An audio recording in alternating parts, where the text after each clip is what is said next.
Today we're going to start talking about the topic of tsunamis, big waves. This is a famous painting done by Hokusai showing a big wave and Mount Fuji in Japan in the distance. Very famous painting, iconic, classic view. And some tsunami waves look like that and many waves don't look like that. And we'll look at the reasons why that is during this lecture on tsunamis.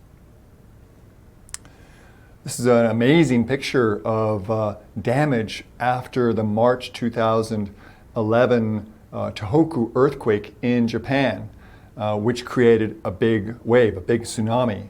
And you can see this area, a flat line, coastline, the inland part of which has been completely flooded by the tsunami wave, a fire occurring in the distance, major destruction from this event. So what is a tsunami? It's a wave that is generated when there is some sort of offset in the ocean floor. So the ocean floor is offset, and the water in the ocean is also offset. So when the water in the ocean is displaced, the wave, the tsunami wave, is generated. So we have to have some mechanism to cause that offset, and there's a number of mechanisms which displace water. Tsunami is a Japanese word. It means harbor wave in Japanese, and the reason it's named so is because the wave, when it is in open water, it is moving, it's very small and it's moving harmlessly. And it's only when the wave gets close to the shoreline and enters a harbor, for example, that it becomes very destructive. And people have called these tsunami waves tidal waves. And that term is completely wrong. So mark a big X where it says when you see tidal wave, when they mean tsunami wave, because it has absolutely nothing to do with tides. It is true that if you have a high tide situation and a tsunami comes in, the impact is going to be greater than if the tide was low. But the tides, the movement of the tides, are completely separate from anything to do with a tsunami wave. Very important point. And tsunamis are very dangerous. And another important point is that they are actually quite common. They kill typically thousands of people over a decade, and sometimes many more people. So during the 1990s alone, a few thousand people were killed, and these are some occurrences of tsunami waves that came in and killed people around different parts of the world. And you will see that almost all these occurrences are occurring where? They are occurring in the Pacific Ocean basin, around the Pacific Rim or the Pacific Ring of Fire, where there are subduction zones. So that association between tsunamis and subduction zones is very important, mainly driven by earthquake activity, but also by volcanoes.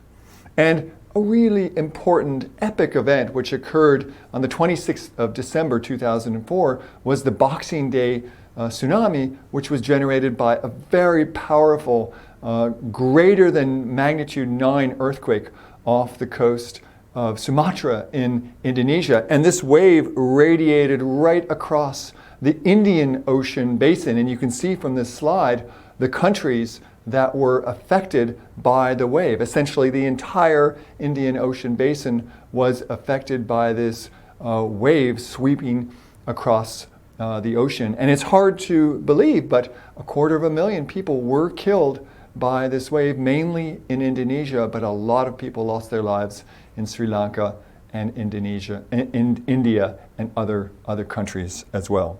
And then more recently, very recently, the March 2011 magnitude 9 earthquake, the Tohoku earthquake off the coast of Japan, created another very large tsunami, which impacted greatly upon the coast of Japan, but also swept across the Pacific Ocean basin, hitting South America, Hawaii, North America, and so forth. So most of the impact was in Japan, but it was felt across the entire ocean.